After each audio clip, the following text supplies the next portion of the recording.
As usual, I sat at the computer and played my favorite game.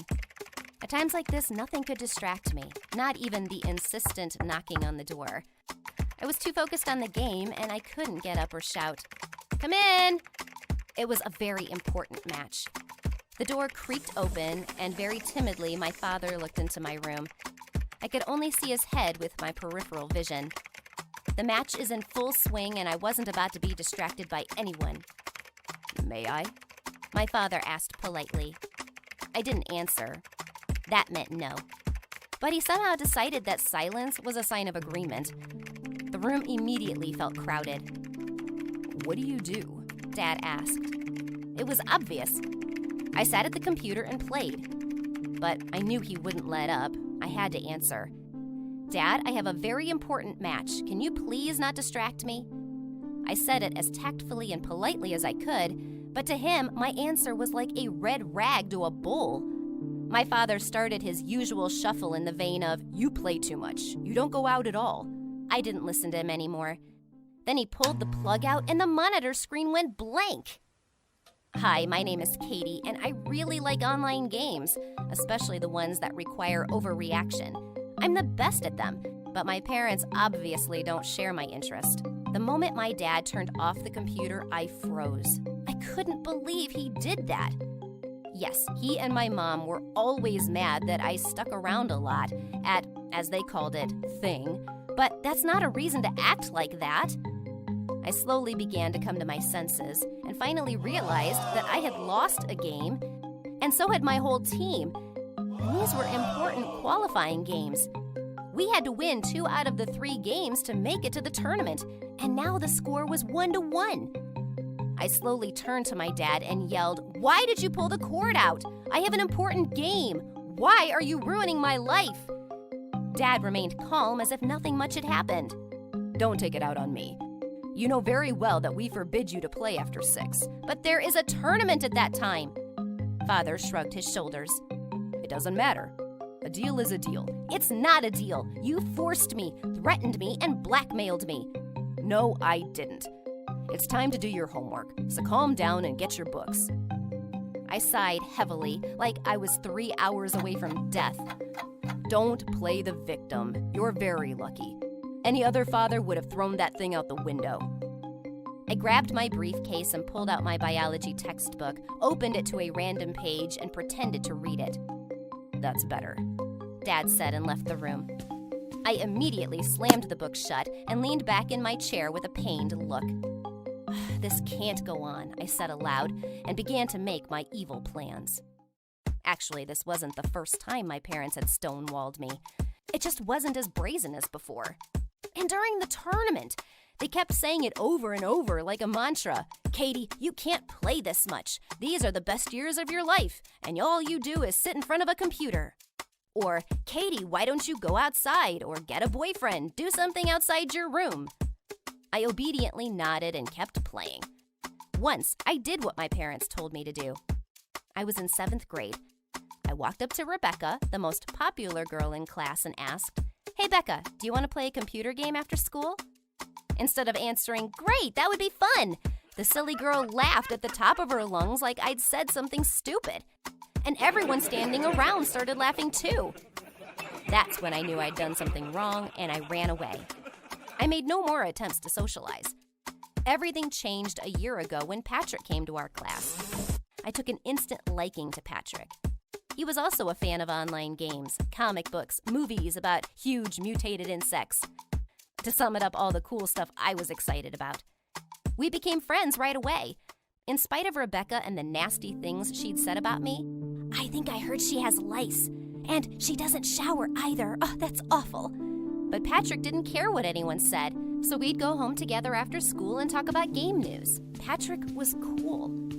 At recess, I caught him and told him about what happened yesterday. You know, about the scene with my dad. "Ugh, that sucks." My friend summed up the situation succinctly.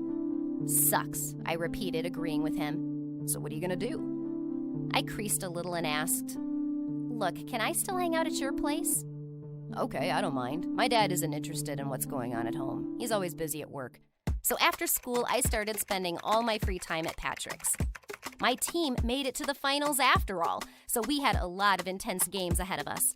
The first day I was late, my parents asked where I'd been. I was at Patrick's. At Patrick's? Mom was surprised. Yeah, we're kind of friends. The hostile tone changed to a slightly surprised and benevolent one.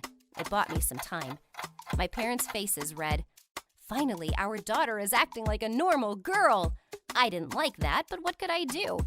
My career as a cyber athlete was on the line, and a lot of money at stake. Since then, I have been sitting in Patrick's basement for a long time. The tournament was in full swing. My parents, meanwhile, thought I was going on dates with my boyfriend and didn't touch me. Except when I was getting back at home, they always asked me how Patrick was doing. "Fine, Mom," I was saying, and was running to my room. After a while, my mother asked, "Katie, would you like to invite Patrick over to our house for dinner? We'd love to meet him." "Sure, Mom," I answered. But my friend, unknowingly, had been terribly busy with his studies and dinner had been delayed. I was completely immersed in the preparations for the competition and didn't think about anything else. The finals of the tournament were coming up. Even though we were winning, I was nervous. Patrick, seeing me biting my nails because of stress, tried to cheer me up. "You're the coolest person I know, Katie. You're gonna do great." I blushed. I didn't usually think of Patrick as a boyfriend. He was my friend. But in that moment, I felt something else, a new feeling that tore me up inside.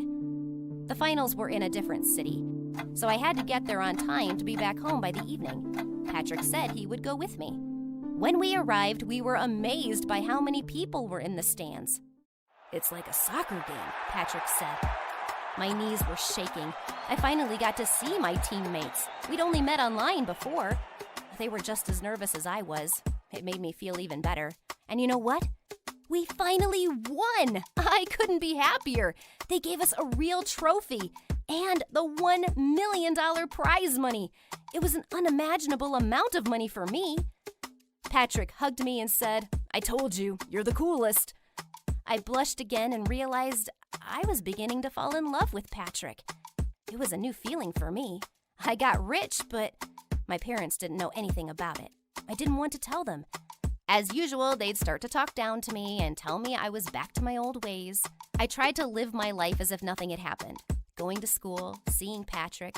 We were a couple after all, and I couldn't even believe it. But one not-so-great day, everything changed. When I opened the front door, I heard my father's concerned voice. "Katie, come here, please." I think I'm in trouble. And so it turned out. My father was holding some kind of newspaper in his hands, and as I came closer, he picked it up and showed it to me. On one of the sheets was a big picture of me with a cup in my hands, and just below that was a headline about a big cash prize. My father didn't use the internet much and preferred the old-fashioned newspapers. But who would have thought they would write about the tournament? My parents, to my surprise, were not interested in the fact that I had lied. It was where my part of the million was now. My father said, "You're still small and can't handle that kind of money. So from now on, we'll take care of the financial matters." I wanted to object, but I couldn't. I just stared at the floor and nodded shyly. I never had any desire to become very rich, but I earned that money. Besides, my parents were always preventing me from reaching my goal, and my father almost ruined my participation in the tournament. That's not fair. That's what I thought about it, but what could I do? I told Patrick everything. He suggested, "Maybe you should get a lawyer. I think you could make sure your parents weren't your guardians anymore." I liked that idea. First of all, I could play as much as I wanted. Second, I could use my own money. I'm not a kid anymore after all. I did what Patrick advised me to do. The lawyer said she sees this kind of thing a lot. Children earn more than their parents and try to keep their money somehow. Mom, meanwhile, was already dreaming about moving into a new house. "Katie, why aren't you excited? Soon we'll be living in such a big house that the present one will look like a doll's house." They didn't know yet that their money was crying. And when they found out, they were not happy, to put it mildly. "You don't love us," my father retorted. "You never loved us," said my mother.